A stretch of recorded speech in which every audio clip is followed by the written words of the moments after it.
नमस्कार दोस्तों, मैं अंकुर उपाध्याय स्वागत करता हूं आप सभी का आपके अपने YouTube channel share market analysis में।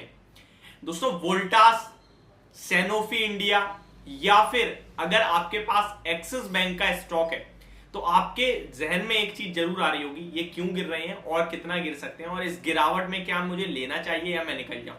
तो इन्हीं टॉपिक्स पे मैं आप सभी के साथ बात करने वाला हूं। वीडियो को आगे बढ़ाते हैं, स्टार्ट करते हैं एंड सबसे पहले बात करते हैं सैनोफी के बारे में। तो दोस्तों, सैनोफी में लगभग 6.5% 395 पॉइंट्स की तेजी गिरावट आपने देखी थी फ्राइडे के सेशन में। ये टोटली एन एडजस्टमेंट था। 377 और 375 रुपीज का आई थिंक अर्निंग, इसका जो 377 का जो था डिविडेंड था, 394 रुपीज गिर गया। तो ये मान के चलिए ज्यादा से ज्यादा 15-17 रुपए डाउन था फ्राइडे, बाकी कुछ नहीं था।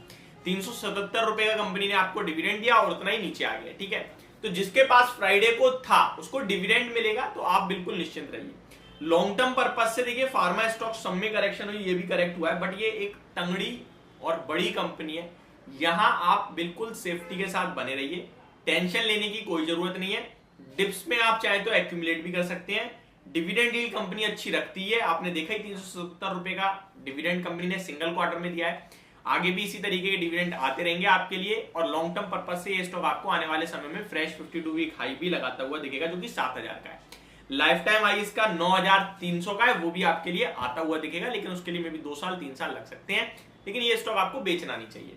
ठीक है, तो ये तो मैंने आपके लिए एक शॉर्ट में पोर्टफोलियो के हिसाब से बात कर दी, क्योंकि इसमें गिरावट के पीछे कोई रीजन नहीं था, केवल और केवल डिविडेंड एडजस्टमेंट था। अब आते हैं सेकंड स्टॉक वोल्टास के बारे में। तो इस स्टॉक को लेकर काफी सारे कमेंट्स तो मेरे पास फ्राइडे को भी आए थे। देखिए, इसके नंबर्स आए हैं और नंबर्स खराब थे। उसके बाद फ्राइडे को भी गिरा, क्योंकि थर्सडे को जो कॉन्कोल हुई वहां भी कुछ पॉजिटिव नहीं था। 5% समथिंग गैप डाउन खुला, लेकिन उसके बाद रिकवरी बहुत अच्छी आई और डेज हाई पे क्लोजिंग दी है स्टॉक ने। 798 पे क्लोजिंग आई है। स्टॉक की ओपनिंग जो है वो 806 था, वो बट कब लगा किसी को नहीं पता चला। एक्चुअल में जो ओपनिंग हुई है वो 774 पे आई है, उसके बाद लो लगाया 762 का और फिर वहां से एक रिकवरी बनी है। देखिए, मैंने इस स्टॉक पे जब थर्सडे को स्टॉक गिर रहा था 813 पे था, तब वीडियो बनाई थी कि इनकेस 806 ब्रेक करता है तो शॉर्ट तो 795 है, जो कि डायरेक्ट आएगा। उसके बाद ये 844 जो इसका 52 वीक लो वो भी टेस्ट, सॉरी 740 के जो 52 वीक लो वो भी टेस्ट करेगा, और एग्जैक्टली स्टॉक ने ऐसा ही करा, 762 का लो लगाया। अब पहली बात तो ये कि इस स्टॉक में क्या एवरेजिंग कर सकते हैं, तो मुझे लगता है अभी नहीं करनी चाहिए। उसके पीछे के 2 कारण है। पहला तो अर्निंग्स खराब, दूसरा टेक्निकली भी नेगेटिव होता हुआ दिख रहा है, कुछ अच्छा साउंड नहीं कर रहा है।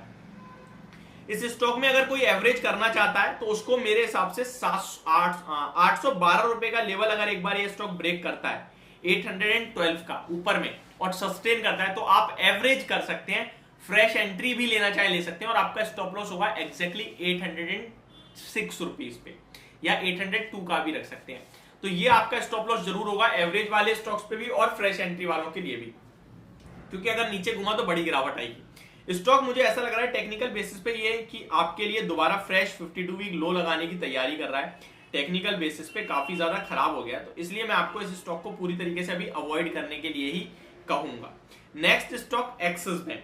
अगर एक्सिस बैंक की बात करें, और एक चीज और कहूंगा वोल्टास के बारे में, अगर आपका व्यू 3 साल 5 साल का है तो टेंशन फ्री रहिए।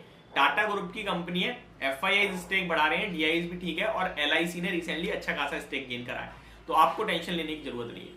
अब बात करें एक्सिस बैंक की, तो देखिए दोस्तों, इसके नंबर्स जो आए, नंबर्स में बहुत सारे लोग कंफ्यूज हो गए कि भैया 5,900 करोड़ का 700 करोड़ का लॉस पोस्ट कर दिया कंपनी ने, जहां axis bank, sorry ICICI bank, Kotak bank, IDFC first bank, IDBI सबका प्रॉफिट बढ़ के आ रहा है, वहां एक्सिस बैंक जैसी दिग्गज कंपनी लॉस कैसे पोस्ट कर रही है। तो यहाँ ये वन टाइम लॉस है केवल, जो सिटी ग्रुप का इंटीग्रेशन हुआ है वो उसकी वजह से आपको शो हुआ, अदरवाइज कोई इशू नहीं है। मुझे लगता है गिरावट में आपके लिए मौके खरीदारी करने के। इस स्टॉक में करंट लेवल से कोई उठा रहा है तो 847 845 का स्टॉप लॉस होगा, और डिप मिलती है तो बहुत अच्छी बात है। स्टॉक में खरीद के चलें, आपके लिए पहला टारगेट जो है वो 860 ऑलरेडी है, 880 का होगा। एंड आपके लिए फ्रेश जो अभी रिसेंट जो स्विंग आई है वो ऑलमोस्ट 890 के समथिंग है, वो भी ब्रेक हो गया। आपके लिए स्टॉक ऑलमोस्ट 920 तक भी जाता हुआ दिख सकता है। इसके लिए आपको एक स्ट्रिक्ट एसएल जरूर फॉलो करना है 845 का, यानी कि 15 रुपए का स्टॉप लॉस है। टारगेट की बात करें तो 30 से लेकर 70 पॉइंट्स के टारगेट आपके लिए इस स्टॉक में बनते हुए दिख सकते हैं, तो रिस्क रिवॉर्ड फेवर में। बाकी लॉन्ग टर्म पर्पज से 24 के पीई पे ट्रेड कर रहा है, बैंक अच्छा ग्रोथ कर रही है, कोई इशू नहीं दिखता है। अगले क्वार्टर में आपको प्रॉफिट दिखेगा, ये सिटी ग्रुप के इंटीग्रेशन की वजह से आपको लॉस आया और मार्केट का अनुमान भी यही था कि भाई 5,900 करोड़ तक का लॉस आ सकता है, एग्जैक्टली उतना ही आसपास आया। तो मुझे लगता है टेंशन नहीं लेनी चाहिए, बनी रहना चाहिए। बैंकिंग स्टॉक्स का समय चल रहा है और यहाँ पे अभी 1 आध साल समय चलेगा। तो यदि मेरी वीडियो होप आपको समझ पसंद दोनों आई होगी। Thank you so much for watching this video. Have a great day guys.